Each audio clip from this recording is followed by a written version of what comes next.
Number one, put God first. Put God first in everything you do. Everything that you think you see in me, everything that I've accomplished, everything that you think I have, and I have a few things, everything that I have is by the grace of God. Understand that. It's a gift. 40 years ago, March 27th, 1975, it was 40 years ago, just this past March, I was flunking out of college. I had a 1.7 grade point average. I hope none of you can relate. I had a 1.7 grade point average. I was sitting in my mother's beauty shop. They still call it beauty shop now? What they call it now? Yeah, I was sitting in the beauty parlor. I was sitting in my mother's beauty parlor, and I'm looking in the mirror, and I see behind me this woman under the dryer. And every time I looked up, she was looking at me, just looking me in the eye. And I didn't know who she was. And I said, she said, somebody give me a pen, give me a pencil. I have a prophecy. March 27, 1975. She said, boy, you are going to travel the world and speak to millions of people. Now, mind you, I was flunked out of college. I'm thinking about joining the army. I didn't know what I was going to do. And she's telling me I'm going to travel the world and speak to millions of people. Well, I have traveled the world. And I have spoke to millions of people. But that's not the most important thing, the success that I had. The most important thing is that what she taught me and what she told me that day has stayed with me since. I've been protected. I've been directed. I've been corrected. I've kept God in my life, and it's kept me humble. I didn't always stick with him, but he always stuck with me. So stick with him in everything you do. If you think you want to do what you think I've done, then do what I've done and stick with God. Number two, fail big. That's right. Fail big. Today's the beginning of the rest of your life, and it can be very frightening. It's a new world out there. It's a mean world out there, and you only live once. So do what you feel passionate about. Take chances professionally. Don't be afraid to fail. There's an old IQ test, was 9 dots, and you had to draw 5 lines with a pencil within these 9 dots without lifting the pencil. The only way to do it was to go outside the box. So don't be afraid to go outside the box.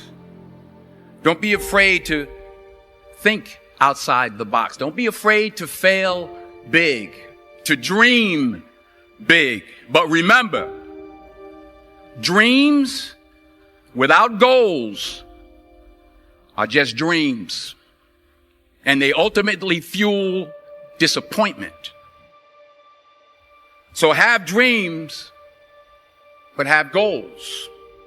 Life goals, yearly goals, monthly goals, daily goals. I try to give myself a goal every day.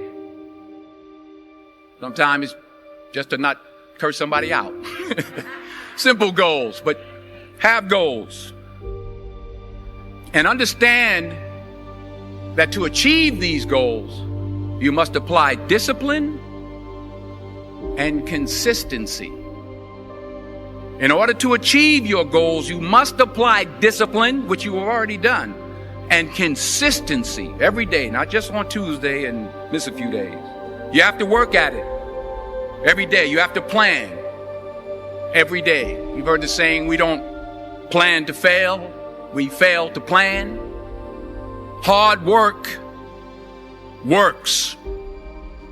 Working really hard is what successful people do.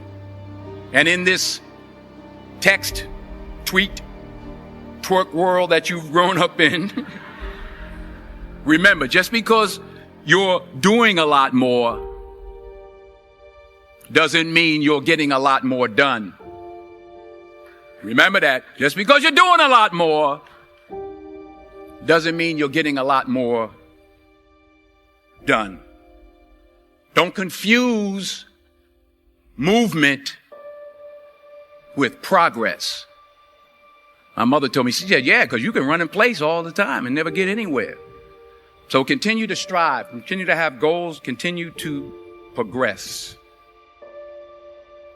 Number 3, you'll never see a U-Haul behind a hearse. I'll say it again. You'll never see a U-Haul behind a hearse. I don't care how much money you make, you can't take it with you. And it's not how much you have. It's what you do with what you have. We all have different talents. Some of you will be doctors, some lawyers, some scientists, some educators, some nurses, some teachers. Yeah, okay. Some preachers. The most selfish thing you can do in this world is help someone else. Why is it selfish? Because the gratification, the goodness that comes to you, the good feeling that I get from helping others, nothing's better than that. Not jewelry, not big house I have, not the cars, but it's the joy. That's where the joy is, in helping others. That's where the success is. Finally, I pray that you put your slippers way under the bed tonight, so that when you wake up in the morning, you have to get on your knees to reach them. And while you're down there, say thank you for grace. Thank you for mercy. Thank you for understanding. Thank you for wisdom. Thank you for parents. Thank you for love. Thank you for kindness. Thank you for humility. Thank you for peace. Thank you for prosperity. Say thank you in advance for what's already yours. That's how I live my life. That's why I am. One of the reasons why I am today. Say thank you in advance for what is already yours. True desire in the heart for anything good is God's proof to you, sent beforehand to indicate that it's yours already. I'll say it again. True desire in the heart, that itch that you have, whatever it is you want to do, that thing that you want to do to help others and to grow and to make money, that desire, that itch, that's God's proof to you, sent beforehand already to indicate that it's yours. And anything you want good, you can have. So claim it. Work hard to get it. When you get it, reach back. Pull someone else up. Each one, teach one. Don't just aspire to make a living. Aspire to make a difference.